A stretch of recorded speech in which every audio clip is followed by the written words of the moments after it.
Fala galera, bem-vindos ao podcast Além da Sexta, meu nome é Gustavo Teixeira e esse é o 12º episódio desse podcast, um podcast sobre basquete, mas principalmente sobre NBA, e no episódio de hoje vamos falar sobre mercado de transferências. Estamos chegando perto da chamada Trade Deadline, quem acompanha a NBA há mais tempo talvez já tenha ouvido falar nesse termo, quem é recém-chegado provavelmente não, mas nada mais é do que a data limite que os times têm para fazerem trocas, para mexerem nos seus elencos, seja negociando jogadores, negociando escolhas futuras de draft, e é o fechamento da janela de transferências da NBA. Nessa temporada ela vai acontecer no dia 8 de fevereiro, então os times têm aí mais 4 a 5 semanas para se mexerem, se eles quiserem mudar alguma coisa. E é justamente nesse período que antecede a deadline que os times realmente costumam se mexer. Historicamente, a gente vê pouquíssimas trocas acontecendo no primeiro terço, na primeira metade da temporada. E a ideia do episódio dessa semana é passar pelos principais pontos de interrogação que cada time tem e precisam ser respondidos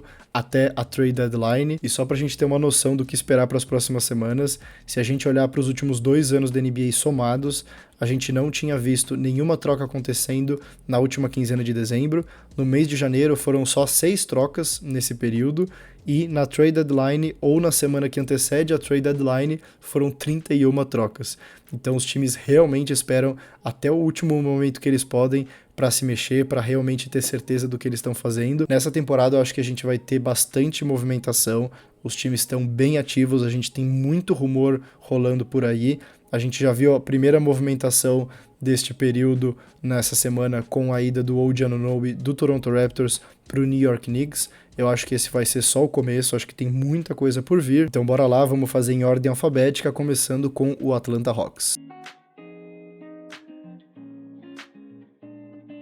A principal pergunta que eles precisam se fazer para essa trade deadline é se eles realmente acreditam que Trae Young e DeJounte Murray vão funcionar como a dupla de armadores do futuro dessa franquia. O Trae Young, como a gente sabe, é a grande estrela desse time, e o DeJounte Murray foi trocado do San Antonio Spurs para o Atlanta Hawks na temporada passada. Ele renovou seu contrato nessa última off-season por mais 4 anos. Ele pode ser trocado a partir do dia 15 de janeiro, se o Atlanta Hawks quiser. E a realidade é que, em termos coletivos, essa dupla não tem correspondido. Eles continuam bem individualmente, com bons números. Trae Young deve inclusive ser All-Star nessa temporada, mas eles juntos não têm conseguido elevar o nível desse time. Eles continuam sendo um time mediano, bem no sentido da palavra mesmo. É um time que mais perdeu do que ganhou desde março de 2023, quando o novo técnico Quinn Snyder assumiu.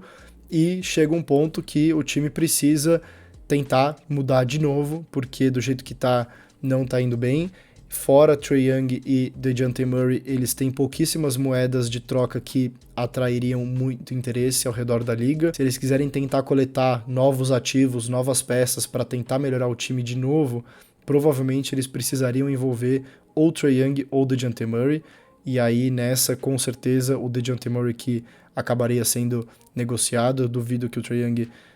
seja até mesmo considerado alguma troca envolvendo ele nesse momento. Então fica realmente nas costas do DeJounte Murray se realmente esse time consegue ir para frente com essa dupla. Tem muitos times que teriam interesse nele, e aí eu vou até citar esses times mais para frente, mas times como o Miami Heat, times como o Los Angeles Lakers, o próprio Brooklyn Nets. Mercado não faltaria para o DeJounte Murray, é só uma questão de qual seria o valor que o Atlanta Hawks pediria e se eles já estão dispostos a quebrar essa dupla que foi formada há 1 ano e meio atrás. E na minha opinião, sim, eles deveriam romper essa dupla. Eu acho que DeJounte Murray deveria ser trocado já nessa temporada. Eu não esperaria até a próxima off-season para fazer algum tipo de movimentação, porque senão seria de novo mais uma temporada perdida, mais uma temporada que eles ficam abaixo das expectativas e, querendo ou não, eles têm uma estrela no time que é o Trae Young. E sempre que você tem uma estrela, você tá contra o relógio. E eu com certeza tentaria trocar o DeJounte Murray antes da trade deadline. Falando agora do Boston Celtics, o principal ponto de interrogação é se a profundidade do elenco, principalmente na posição de alas e pivôs, é suficiente para quando chegarem os playoffs. O Boston Celtics é sem dúvida um dos melhores times da liga, tem talvez o melhor time titular da liga hoje, o que tem apresentado o melhor basquete, pelo menos, que aparenta estar numa forma mais imbatível, digamos assim. Só que a gente sabe que quando chegam os playoffs, as rotações, por mais que elas sejam mais curtas do que na temporada regular. Na temporada regular, os times costumam chegar até 9, 10, 11, até 12 jogadores por partida, e nos playoffs isso com certeza não acontece. Os times não costumam passar de 9 jogadores, muitas vezes, inclusive, se limitam a uma rotação de 7 ou 8, e o Boston Celtics precisa responder essa pergunta se o que eles têm hoje é suficiente, ou se eles precisariam fazer alguma movimentação para conseguir mais uma ou duas peças para colaborar na produção vindo do banco de reservas, esse 7º e 8º jogador deles, que eles possam realmente confiar quando chegar aos playoffs, porque por mais que o time titular talvez e provavelmente desse conta do recado, eles não jogariam os 48 minutos, então eles precisam ter um banco minimamente confiável. E olhando para o cenário atual, principalmente da Conferência Leste, eu não acho que eles têm obrigação ou precisariam fazer algo. Eu acho que o time do jeito que está muito forte. Eu só pensaria em mexer, se eu fosse o Boston Celtics, se algum dos seus principais rivais fizesse alguma troca. Se o Milwaukee Bucks se reforçasse, se o Philadelphia 76ers decidisse trocar as peças que eles conseguiram pelo James Harden em alguma outra estrela ou outros jogadores de uma qualidade um pouco maior, aí sim eu me preocuparia em tentar me reforçar ainda mais se eu fosse o Boston Celtics, mas olhando para o panorama atual da Conferência Leste, eu acho que o Boston Celtics está bem servido da forma que está. Falando agora do Brooklyn Nets, o principal ponto de interrogação deles é como coletar mais ativos, mais peças para poder usar em trocas futuras, para poder melhorar o time no futuro, sem que o time se transforme em um dos piores da liga. O Brooklyn Nets, diferente de outros times que estão em reconstrução, não pode se dar o luxo de efetivamente ser ruim, porque eles não controlam as suas futuras escolhas de draft. Eles mandaram praticamente tudo que eles tinham na troca pelo James Harden, e o que eles têm hoje, eles coletaram de outros times nas trocas envolvendo Kevin Durant, o próprio James Harden e o Kyrie Irving. Só que eles ainda estão longe de estarem prontos de darem esse próximo passo de tentar adquirir um All-Star para voltar a ser um candidato ao título. Ainda falta muito para isso, então não faria sentido eles tomarem essa decisão agora, mas eles também não podem ficar parados tendo jogadores que teriam realmente muito interesse ao redor da liga e perder esses jogadores de graça, por exemplo, numa free agency, ou não aproveitar o máximo valor possível desses jogadores, como Dorian Finney-Smith ou como Royce O'Neal, jogadores que cairiam como uma luva em vários times da liga, e eles provavelmente precisam tomar essa decisão de quais jogadores a gente pode abrir mão que nos dariam um retorno interessante com mais escolhas futuras de draft ou um jovem jogador, sem que a gente se transforme em um dos piores times da NBA. Falando agora do Charlotte Hornets, eles precisam responder qual é o real teto desse time e desse núcleo jovem que eles têm atualmente. É um time construído em volta do LaMelo Ball, que é sua grande estrela, um jogador de nível All-Star, ainda muito jovem, mas que vem lidando com muitos problemas de lesão nesse começo de carreira, e eles precisam ter alguma perspectiva se o LaMelo Ball realmente pode continuar sendo o futuro da franquia. Claro que não para ser trocado agora, mas uma decisão que vai pautar as outras decisões em efeito cascata que eles vão precisar tomar. Jogadores como Miles Bridges e Gordon Hayward, por exemplo, que estão em último ano de contrato e podem sair de graça no final da temporada. Até que ponto vale manter eles no time e esperar arriscar perder eles sem receber nada em troca, sendo que eles poderiam, por exemplo, trocar eles por times que estão tentando disputar por playoffs ou por alguma coisa já nessa temporada e pagariam provavelmente algum valor interessante por esses dois jogadores. Coisas como essa que parecem bestas, mas que realmente fazem a diferença lá na frente, quando o Hornets, por exemplo, tiver mais maduro, os seus jovens jogadores estiverem evoluindo e eles quiserem dar esse próximo passo, são ativos que você coleta nessas trocas pequenas que você consegue usar lá na frente depois. Falando agora de Chicago Bulls, talvez a principal pergunta que precisa ser respondida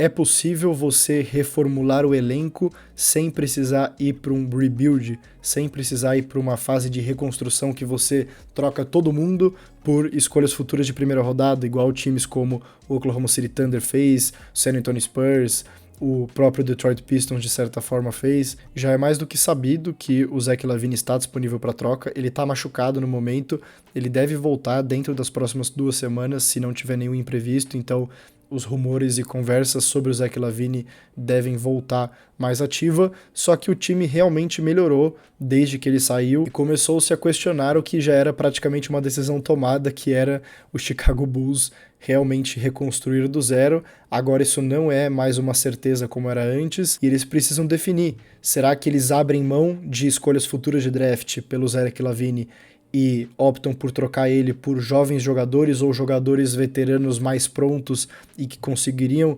tentar transformar esse time em um time competitivo? Fazendo isso, o que eles fazem com o DeMar DeRozan, que está em último ano de contrato, já não é mais o mesmo DeMar de anos anteriores, mas continua sendo um ótimo jogador que teria valor na liga. Você deixa ele expirar o contrato e tenta renovar com ele, ou você troca ele agora com esse mesmo pensamento do Zach LaVine, abdica de escolhas futuras de draft para tentar trocar por outros jovens jogadores ou por jogadores veteranos com mais tempo de contrato? Dada a circunstância, realmente volta a colocar em xeque aí qual seria o melhor caminho para eles. O que é praticamente fato é que eventualmente o Zach LaVine vai sair da franquia, seja nessa trade deadline ou seja na próxima off-season, e a questão é justamente definir o que eles querem em retorno pelo Zach LaVine. Falando agora de Cleveland Cavaliers, talvez um dos times que tenha o seu ponto de interrogação mais difícil de ser respondido entre os times da NBA, que é trocar ou não Donovan Mitchell. O Mitchell tem mais essa temporada e a próxima em contrato, então ele fica livre no mercado para assinar com qualquer time que ele quiser em 2025, e o que se fala nos bastidores, os rumores, é de que o Donovan Mitchell considera sim deixar o Cleveland Cavaliers, que uma renovação com o Cleveland Cavaliers ela é super possível, mas ela não é algo garantido. E o Cleveland Cavaliers se vê numa posição de um time que foi muito bem na temporada passada, que teoricamente melhorou o seu elenco para essa temporada, só que eles vêm deixando muito a desejar. Será que vale a pena você arriscar entrar no último ano de contrato do Mitchell e aí eventualmente, se você decidir trocar ele, ele vai valer menos do que ele vale hoje? Então você se vê numa situação que, como eu falei, é muito delicada. Se eu trabalhasse no Cleveland Cavaliers, não trocaria ele ainda. Eu acho que ainda tem salvação a temporada, mas se eles não entenderem dessa forma, talvez seja algo a se considerar trocar o Donovan Mitchell já nessa temporada e tentar conseguir, provavelmente, se não igual, muito perto do que eles pagaram por ele. Tem muitos times que pagariam muito caro pelo Mitchell, incluindo o New York Knicks, que eu vou falar sobre eles mais tarde. Candidatos a trocar pelo Donovan Mitchell não faltariam, e essa, como eu falei, é uma das decisões mais difíceis que qualquer time dessa temporada deve enfrentar pelas próximas semanas. Passando agora para o Dallas Mavericks, a principal pergunta que eles precisam responder é como melhorar o time defensivamente. É um time muito bom ofensivamente e não teria como não ser, tendo Luka Doncic e Kyrie Irving, mas a defesa deles continua sendo um problema. É um pouco melhor do que na temporada passada, mas continua sendo uma das piores da liga. Nas últimas 2 temporadas, o Mavericks ficou na 25ª colocação entre os 30 times em eficiência defensiva. É muito baixo para um time que quer ser candidato ao título eventualmente. Os times normalmente que são campeões da NBA não costumam ter uma defesa pior do que top 10, top 12, muito difícil o contrário. Então eles precisam conseguir melhorar o time e eles precisam entender o que eles têm que conseguiria trazer jogadores bons defensivamente. Será que se eles trocarem o Richard Holmes, que é o jogador que eles conseguiram através do Sacramento Kings na noite do draft, com uma futura escolha de primeira rodada de 2026, por exemplo, será que isso consegue trazer um Dorian Finney-Smith do Brooklyn Nets? Será que eles juntam esses 2 ativos com o contrato do Tim Hardaway e um jovem jogador no Jaden Hardy e vão atrás de um Pascal Siakam, que não é um especialista defensivo, mas é um jogador que consegue fazer o seu papel? É nessa linha que o Dallas precisa ir nessa trade deadline. Eles obviamente não precisam de mais uma estrela, eles já têm a sua estrela secundária no Kyrie Irving. O que eles precisam é de um time, principalmente de uma defesa que faça sentido e que consiga dar ao Luka uma chance de ser competitivo nos playoffs. Falando agora dos atuais campeões Denver Nuggets, a pergunta deles é exatamente a mesma do Boston Celtics. Será que a profundidade do elenco atual é suficiente para eles serem campeões de novo nessa temporada? Uma das coisas que diferenciou o Denver dos seus concorrentes durante os playoffs e ao longo da temporada regular passada inteira era que, além de ter o melhor time titular da NBA, eles tinham um dos melhores bancos da NBA. Era um time muito completo, do jogador número 1 até o jogador número 8, e eles perderam 2 desses jogadores reservas que foram chave na última temporada. Nessa off-season, eles perderam o Bruce Brown e o Jeff Green e substituíram eles com outros jogadores que não estão a essa altura, pelo menos não até agora. Continua sendo um excelente time, continua sendo o favorito da Conferência Oeste, o time titular continua maravilhoso, mas eles também precisam responder essa pergunta. Eles têm a confiança suficiente de que o que eles têm hoje já basta para chegar na final de novo? Ao meu ponto de vista, sim. Eu acho que a situação deles é exatamente igual a do Boston Celtics na Conferência Leste. Hoje, para mim, o Denver continua sendo o grande favorito, e a menos que outros rivais façam movimentações que realmente mudem e causem uma turbulência na conferência, se eu fosse o Denver Nuggets, não me preocuparia muito nesse momento. Não tem por que você usar o que te resta dos seus ativos agora, sendo que o time continua sendo um dos mais fortes da NBA, se não o mais forte. Falando agora do Detroit Pistons, que finalmente voltou a ganhar um jogo depois de 28 derrotas seguidas, e empatado com o Philadelphia 76ers de 2014 e 2015, com a maior sequência de derrotas seguidas, independente se é na mesma temporada ou não, com 28, mas eles conseguiram ganhar em casa do Toronto Raptors e acabar com essa sequência. Eu vejo a pergunta deles sendo uma mistura da do Brooklyn Nets com a do Charlotte Hornets. Ao mesmo tempo que qualquer jogador que eles se desfaçam não faria grande diferença no resultado final da temporada, então talvez valesse a pena eles coletarem mais ativos e mais peças antes da temporada acabar, eles também não estão numa situação de que eles podem continuar sendo ruins por mais muito tempo. Eles precisam, em algum momento,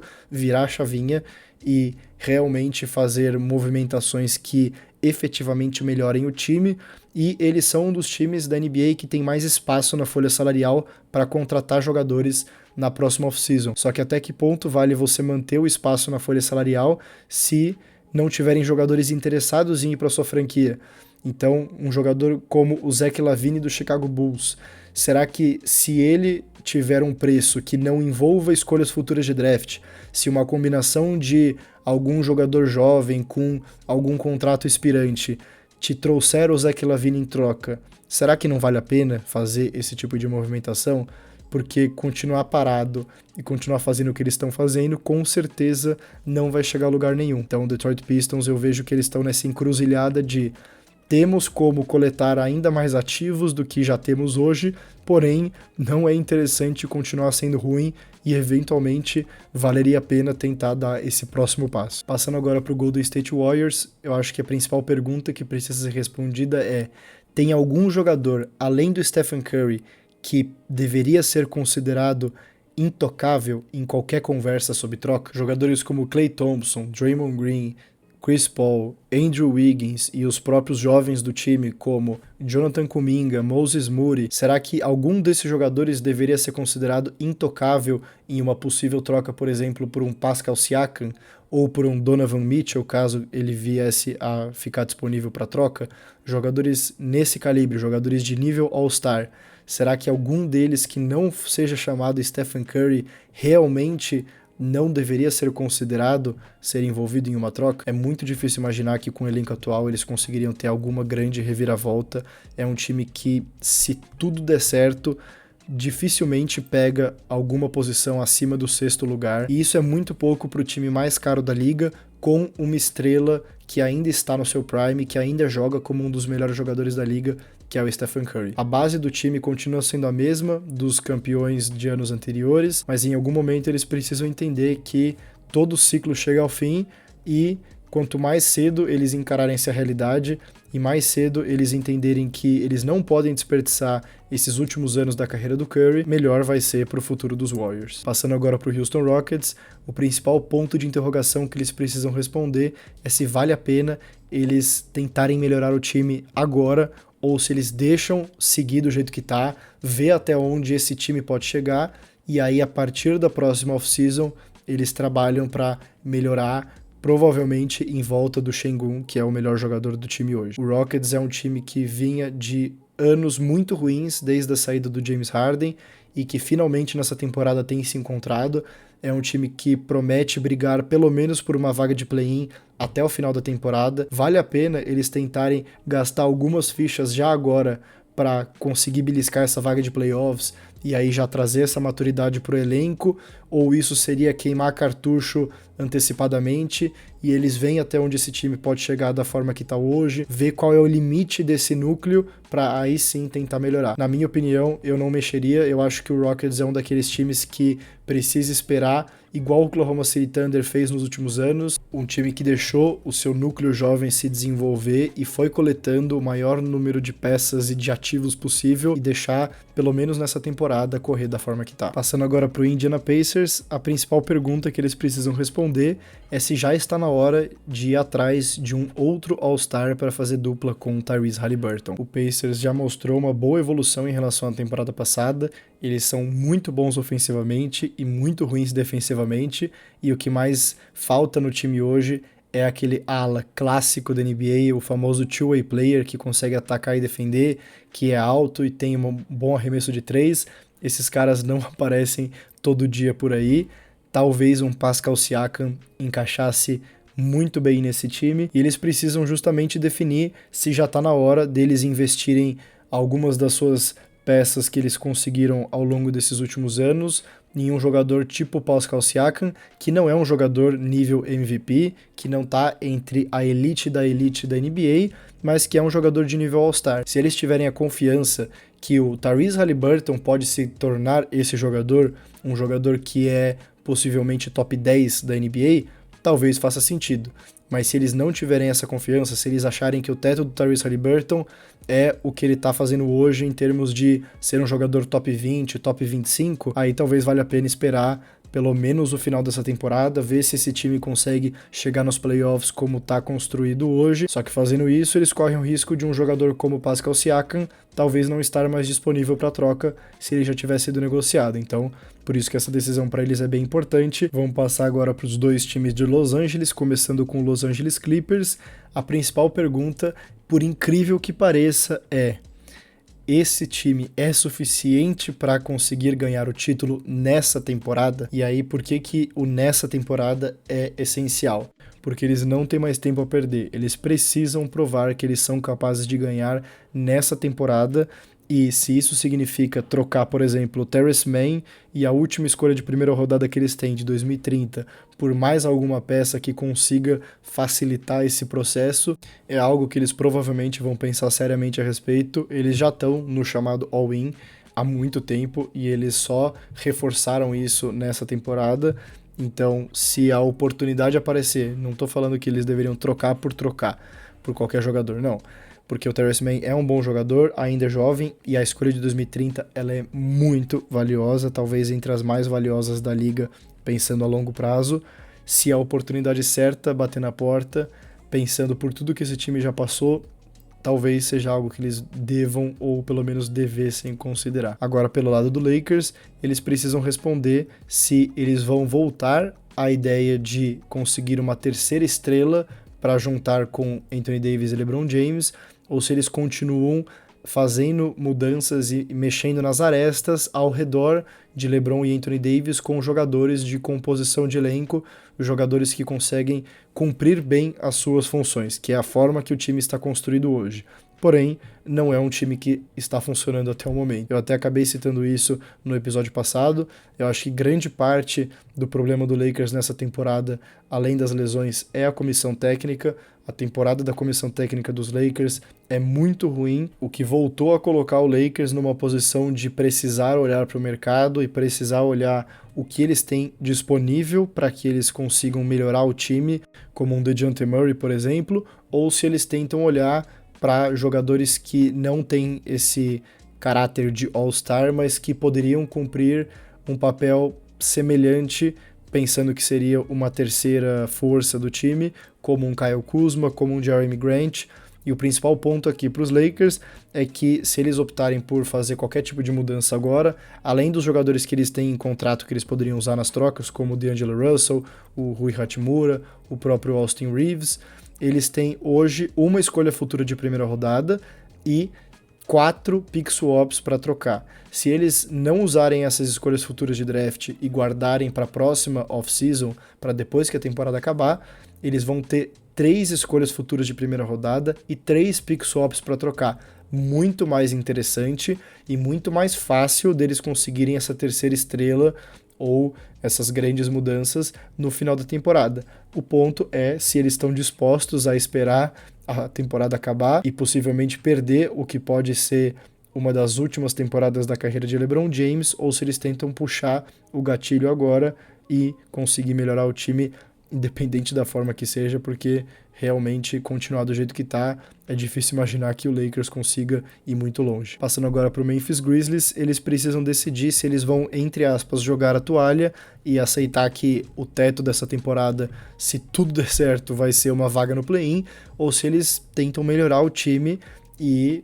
fazer uma reviravolta que seria realmente histórica para conseguir chegar nos playoffs com força. É um time que, com o Ja Morant, é muito bom no papel, mesmo com todas as lesões, continua sendo um bom time, mas que ainda tem espaço de melhoria, principalmente na posição de ala ou até mesmo de pivô, pensando que eles estão sem os pivôs nessa temporada. Se o Chicago Bulls, por exemplo, decidir realmente ir para uma fase de reconstrução, qual seria o preço do Vucevic? Será que o Grizzlies estaria disposto a pagar esse preço, pensando que eles ainda estão muito longe de realmente conseguirem trazer qualquer tipo de ameaça para essa temporada na Conferência Oeste? Essa é uma pergunta que provavelmente só seria respondida na semana da deadline, e o Grizzlies é um daqueles times que provavelmente esperaria até o último segundo para fazer algum tipo de movimentação para realmente ter certeza do que eles estão fazendo e não cometer nenhum erro que eles se arrependeriam na próxima temporada e no futuro. Passando agora para os atuais vice-campeões, Miami Heat. Normalmente eles estão sempre envolvidos em rumores sobre a próxima grande estrela que quer ser trocada para Miami, o próximo grande jogador que quer jogar no Miami Heat com Jimmy Butler e com Bam Adebayo. Isso já aconteceu algumas vezes nos últimos anos, mas eu acho que o principal ponto aqui que eles precisam responder é se a parte administrativa do time entende que o elenco atual, com os salários altos que estão sendo pagos e é um time que está acima do teto salarial, ou seja, é um time que está no luxury cap, pagando multa para a NBA por exceder o limite permitido, se vale a pena ou não continuar nessa pegada. Se a resposta for não, eles provavelmente teriam que tomar alguma decisão muito parecida com a que o Hawks tomou antes da temporada começar, de se desfazer do contrato do John Collins. O Miami Heat teria que fazer algo semelhante com algum dos seus jogadores do elenco, ou se eles continuam e mantêm o time atual, pensando em melhorias e confortáveis em continuar pagando esses altos valores, mesmo sem necessariamente ter a garantia de que é um time capaz de ganhar ou não o título. Falando agora de um outro candidato ao título, o Milwaukee Bucks, a dúvida deles é a mesma do Dallas Mavericks: como melhorar a defesa. Eles já têm as suas estrelas com o Giannis Antetokounmpo e Damian Lillard, e eles teoricamente têm os jogadores necessários para ter uma defesa minimamente competitiva, mas eles não têm conseguido. A comissão técnica é uma comissão técnica estreante na NBA. O técnico atual, Adrian Griffin, veio como um assistente técnico do Toronto Raptors e está treinando pela primeira vez um time da NBA. Para essa temporada, eu acho que está fora de cogitação uma troca na comissão técnica, até porque os resultados coletivos estão vindo em termos de classificação na tabela. Eles estão firmes e fortes no top 3 da Conferência Leste, haja o que houver, mas a defesa realmente é um problema e eles precisam entender se o que eles têm à disposição é suficiente para trazer um jogador especialista na defesa, como um Alex Caruso da vida, caso ele esteja disponível, ou algum jogador semelhante, ou se é possível resolver esse problema internamente. Isso é algo também que eles devem esperar até o limite da trade deadline para tomar essa decisão. Passando agora para o líder da Conferência Oeste, e o que eles precisam decidir é se eles estão confiantes que esse time, da forma que está, é capaz de bater de frente com os grandes e principais times da conferência nos playoffs. Talvez de uma forma que poucas pessoas esperavam, o Minnesota conseguiu virar a chavinha, principalmente defensivamente, e dificilmente não vão ficar no top 2, no máximo top 3 da Conferência Oeste, com uma ótima vantagem nos playoffs para, no mínimo, chegar na segunda rodada, mas o que eles precisam definir é se, com o que eles têm hoje no elenco, eles seriam capazes de bater de frente com um Denver Nuggets, por exemplo, se eles se enfrentarem na segunda rodada, com um Los Angeles Clippers, que por mais que tenha todas as suas questões, é um time com muita experiência, principalmente em playoffs. O Minnesota é um dos poucos times que pode falar que está chegando na contagem regressiva para os playoffs, e a temporada regular vai ser mais como se fosse um laboratório mesmo para ir se aperfeiçoando e realmente se preparando para os playoffs, seja com o time atual ou seja com algum veterano que eles tentem trazer como reforço até o dia 8 de fevereiro. Falando agora do New Orleans Pelicans, a dúvida deles é muito parecida com a do Miami Heat. Eles caminham para a próxima temporada ser a primeira da história da franquia que eles vão estar acima do teto salarial e pagando multas por isso. É um time que historicamente nunca entrou nesse cenário e agora se vê numa posição de que para eles continuarem competitivos e com alguma chance de ter destaque na conferência pelos próximos anos, isso precisaria ser feito de uma forma ou outra. Eles têm a sua grande estrela no Zion Williamson e as suas estrelas secundárias em Brandon Ingram e CJ McCollum, e eles têm jogadores jovens que provavelmente vão exigir contratos altos, mais altos do que eles ganham hoje, na verdade, como o Trey Murphy, como o Jordan Hawkins, como o Dyson Daniels, e por aí vai. E essa é uma decisão que não é fácil para um mercado pequeno, então por mais que possa parecer besta para times como Los Angeles Lakers e Los Angeles Clippers, por exemplo, que historicamente estão acostumados a pagar esses valores altos de multa, para times como New Orleans Pelicans isso não costuma ser uma assumidade e eles precisam tomar essa decisão, porque se a decisão for não estamos dispostos a pagar o que for preciso para manter o time competitivo, talvez seja o momento de já começar a se desfazer desses grandes jogadores e trocar por, eventualmente, escolhas de draft, trocar o Zion Williamson, trocar o Brandon Ingram, o próprio CJ McCollum, enfim, opções não faltam, são jogadores que teriam muito interesse na liga, mas é algo que eles vão precisar decidir para saber, literalmente, como seguir em frente com esse time. Falando agora do New York Knicks, um time que já abriu os trabalhos nessa temporada de trade deadline, fazendo a troca pelo OG Anunoby. Eu fiz um vídeo reagindo à troca e analisando, tanto pelo lado do Knicks quanto pelo lado do Raptors, o que significa essa troca para cada um dos times. E pro lado do Knicks é uma troca que me agrada muito, principalmente pensando que ela provavelmente é o primeiro passo para mais movimentações que estão por vir. O Knicks finalmente está conseguindo se acertar e montar um time realmente competitivo, e pensando que eles eventualmente vão precisar dar esse próximo passo e trazer mais um grande jogador para conseguir bater de frente com Boston Celtics, Milwaukee Bucks, Philadelphia 76ers, a grande pergunta que fica é: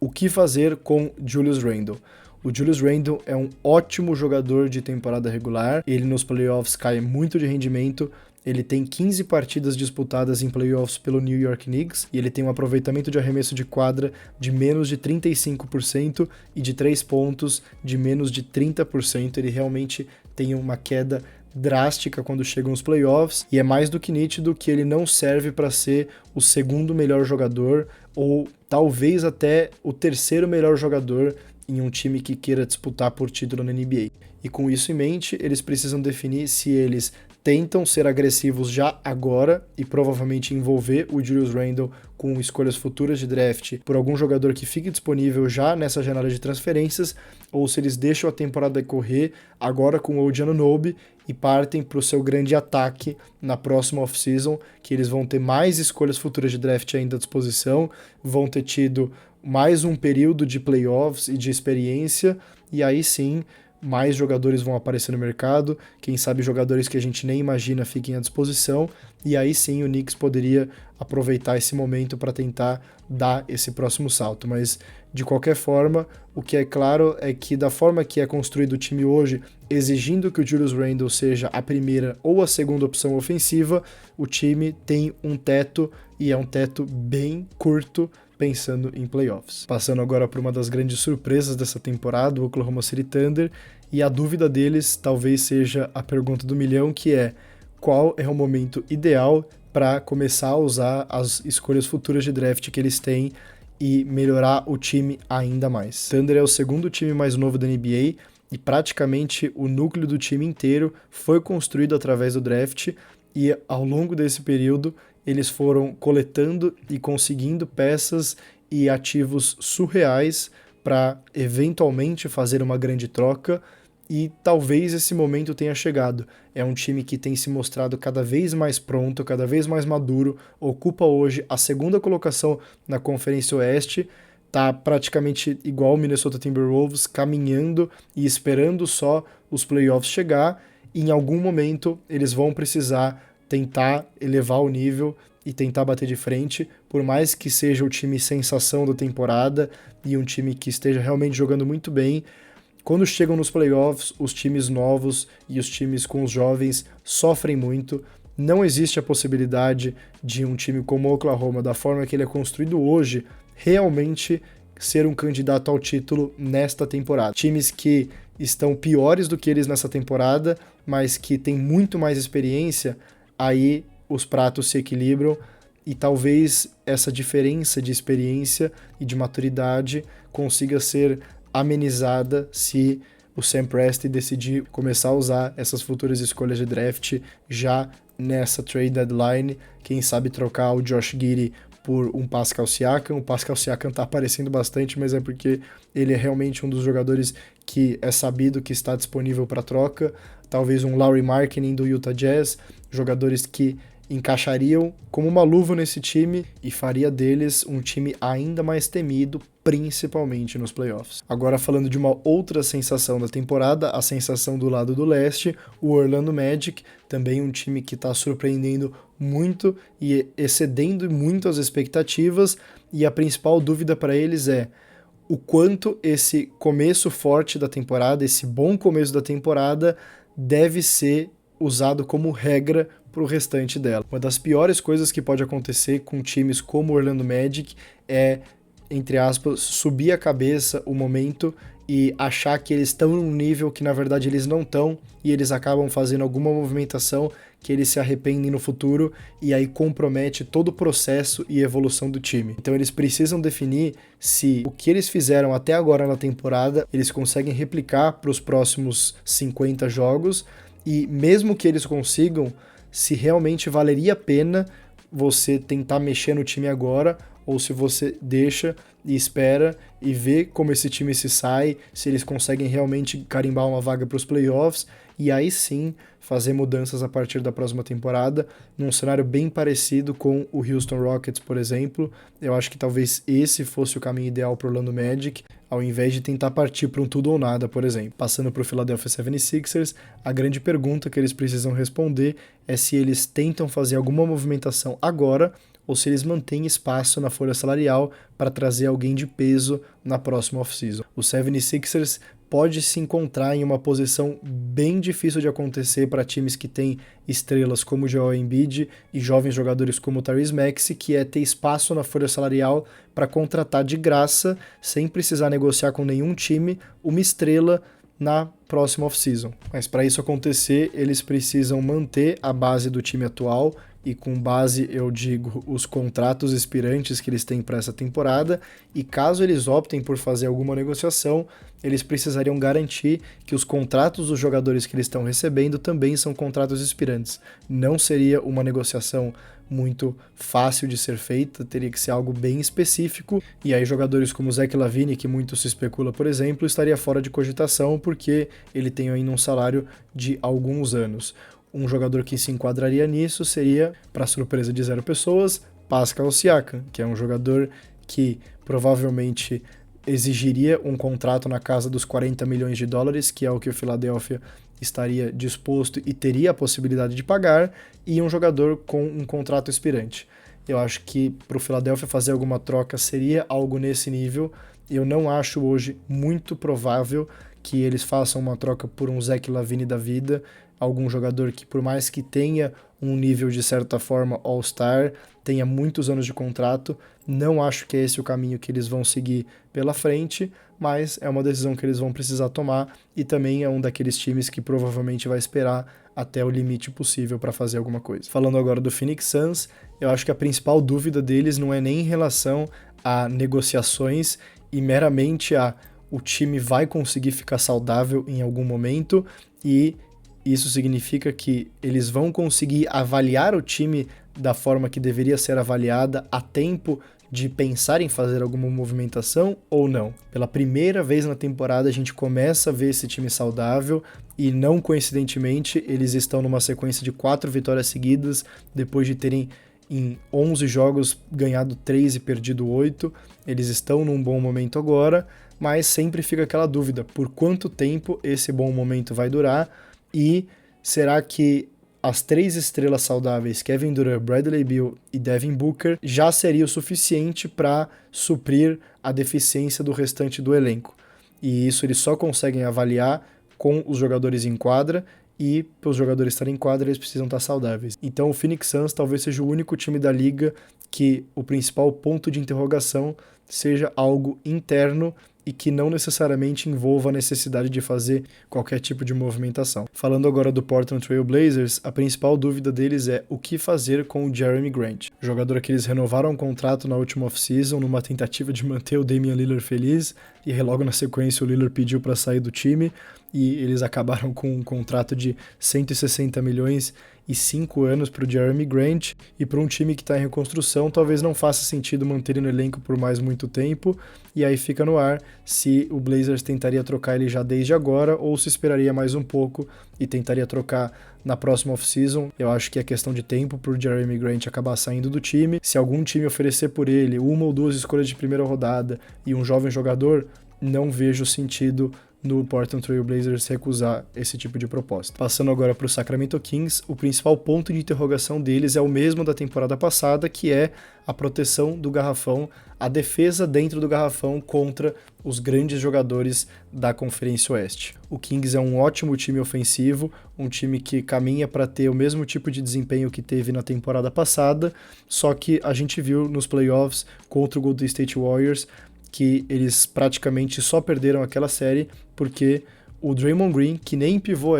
e o Kevon Looney, que é um bom pivô, mas nada mais do que isso, deitaram e rolaram em cima do Domantas Sabonis e da defesa de garrafão do Sacramento Kings. Eles nem tiveram a chance de enfrentar jogadores como Anthony Davis ou como Nikola Jokic, que fariam provavelmente um estrago ainda maior. Se eles quiserem ter qualquer tipo de sucesso e passar da primeira rodada nesse ano, eles provavelmente precisariam ter uma defesa muito mais sólida nessa questão. Talvez nem seja um pivô a solução. O Domantas Sabonis talvez possa continuar da forma que ele está, só que eles precisariam de um ala muito mais forte, com muito mais presença dentro do garrafão do que eles têm hoje. Para fazer qualquer tipo de troca como essa, eles provavelmente precisariam abrir mão de jogadores como Kevin Huerter, Harrison Barnes. Dependendo do nível do jogador, precisariam abrir mão do Keegan Murray, que eu tenho certeza que nem o torcedor e nem a parte administrativa do Kings teria muito interesse em fazer, mas às vezes é o preço que se paga para você conseguir dar o próximo passo, e o Sacramento Kings precisa avaliar se existe alguma maneira de darem o próximo passo já nessa trade deadline. Falando agora do San Antonio Spurs, a dúvida deles é a mesma do Charlotte Hornets: até que ponto vale você manter os veteranos do seu time, sendo que atualmente com eles em quadra o time já é um dos piores da NBA. Se você trocar o Doug McDermott e o Cedi Osman, por exemplo, onde muitos times da NBA, principalmente os candidatos ao título e os times que querem ir para os playoffs, teriam muito interesse, será que realmente faria tanta diferença ou a compensação a longo prazo não seria mais vantajosa? O que eles realmente precisariam seria um armador que conseguisse fazer o Victor Wembanyama jogar direito e, de certa forma, desbloquear o Wembanyama, mas isso não é algo que vai ser resolvido para agora e não é um problema para agora, isso é um problema para a próxima off-season. Para essa, é simplesmente continuar coletando o maior número de peças e de ativos que eles podem para, eventualmente, melhorar o time em volta do Victor Wembanyama, que é o cara da franquia. Reta final dos times, só faltam 3, começando com o Toronto Raptors, e obviamente o ponto de interrogação envolve o Pascal Siakam, e não é nenhuma questão se ele vai ser trocado ou não, e sim qual é o pacote que eles vão aceitar pelo Pascal Siakam. Assim como o OG Anunoby, o Siakam está em final de contrato e dificilmente vai renovar com o time, e eles não podem perder ele de graça, perder um jogador nível All-Star, um jogador do nível do Siakam de graça. É uma mera questão de qual é o valor que eles vão colocar no Siakam, quantas escolhas futuras de primeira rodada eles querem, quantos jogadores jovens, quantos jogadores veteranos, enfim, qual é o pacote ideal para o Toronto Raptors aceitar uma proposta. As últimas informações que a gente tem dos jornalistas que cobrem o Toronto Raptors é que o Pascal Siakam custaria mais ou menos 2 escolhas futuras de primeira rodada, um bom veterano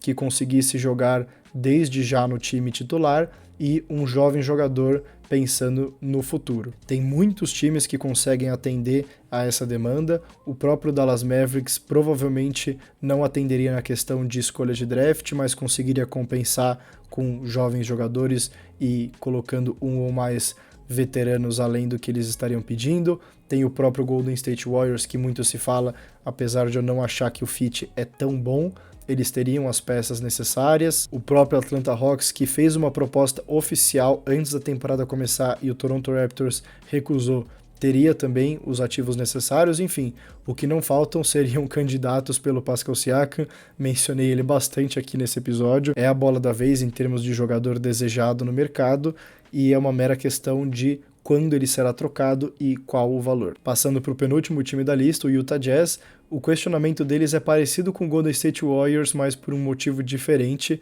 Eu acho que o principal ponto de interrogação é saber quais jogadores efetivamente são intocáveis nesse elenco. E é diferente dos Warriors porque o Utah Jazz não tem um jogador nem perto do Stephen Curry e eles não estão tentando realmente competir por alguma coisa nessa temporada. Só que é um time que excedeu as expectativas na temporada passada e aí foram criadas expectativas para essa que eles não estão conseguindo atender. É um time que está de certa forma decepcionando, vem tendo bons resultados nas últimas semanas, ganhou 7 dos últimos 10 jogos e o principal ponto é o quanto valem os seus jogadores e que tipo de proposta que outros times poderiam fazer que fariam eles trocarem jogadores como o Lauri Markkanen. Será que o Walker Kessler é realmente um pivô intocável? Será que não existe um valor que eles estariam dispostos a trocar e aí você estende e prolonga em alguns anos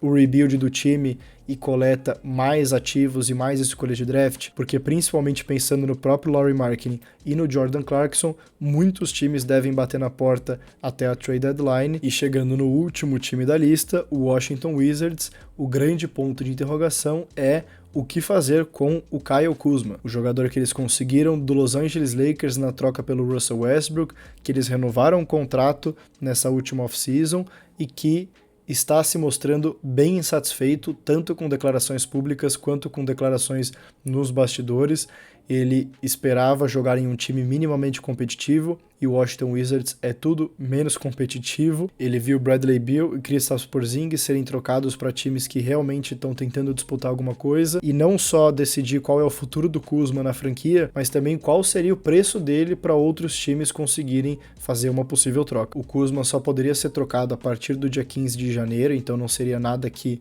poderia acontecer nessa próxima semana, mas é algo que chegando perto da trade deadline, principalmente pensando que o Washington Wizards dificilmente vai estar diferente do que ele está hoje, e aí você fica cada vez mais próximo dos playoffs. Você vê times como o Sacramento Kings, por exemplo, que talvez esteja em busca de um ala. O próprio Dallas Mavericks poderia ter interesse no Kyle Kuzma se o preço dele for mais barato do que o Pascal Siakam. Enfim, também não faltariam interessados no Kyle Kuzma. Seria um valor mais baixo do que o de um possível All-Star, por exemplo, como o DeJounte Murray, como o Zach LaVine, mas o Washington Wizards precisaria estar disposto a trocar ele e, assim como seria o caso do Utah Jazz, daria mais um passo para trás e prolongaria ainda mais o seu processo de reconstrução.